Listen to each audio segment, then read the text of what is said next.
សួស្តីថ្ងៃនេះខ្ញុំសូមនាំអារម្មណ៍ទាំងអស់គ្នាមកកំសាន្តទេសនានៅទស្សនវិជ្ជាតាមដងផ្លូវនៅខេត្តកោះកុងបាទហើយខ្ញុំបានធ្វើដំណើរទៅខេត្តកោះកុងកាលពីសប្តាហ៍មុនគឺទៅកាន់កោះកុងក្រៅបាទហើយនេះគឺខ្ញុំបានមកដល់លើទូក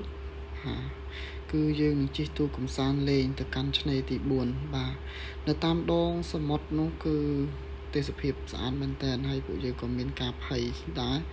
ដោយខែនេះគឺមានមេឃសតុំបាទរកភ្លៀងដែរប៉ុន្តែជាសំណាងល្អគឺអត់មានបញ្ហាទេស្ងាត់ខ្យល់ធម្មតាហើយទេសភាពទៅតាមទូកគឺពិតជាស្រស់ស្អាតមែនតើសម្រាប់តាមឆ្នេរកោះតាមដងសមុទ្រកោះកុងគឺពិតជាអស្ចារ្យមែនតើខ្ញុំមិននឹកស្មានថាកម្ពុជាយើងមានកន្លែងស្អាតៗយ៉ាងនេះបាទហើយដំណើរកំសាន្តនេះគឺខ្ញុំទៅជាមួយនឹងក្រុមការងារបាទក្នុងកន្លែងការងាររបស់ខ្ញុំបាទជាដំណើរកំសាន្តប្រចាំឆ្នាំបាទអញ្ចឹងនេះកន្លែងដើមឈើនេះគឺល្បីមែនតើហើយស្អាតមែនតើដែលខ្ញុំតែងតែឃើញ content creator ឬក៏អ្នក view បាទទេសចរមួយចំនួនក៏ថតបាទហើយនេះទស្សនវិជ្ជាទូកនៅលើទឹក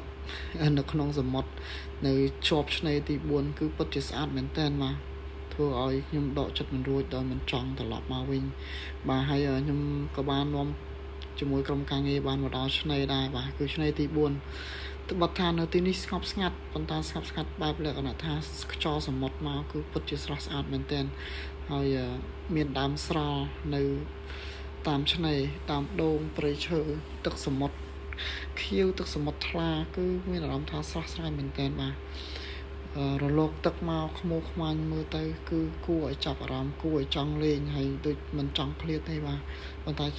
ពេលវេលាខ្លីពួកយើងត្រូវត្រឡប់ទៅរីសតវិញបាទបន្ទាប់ពីនោះដែរគឺ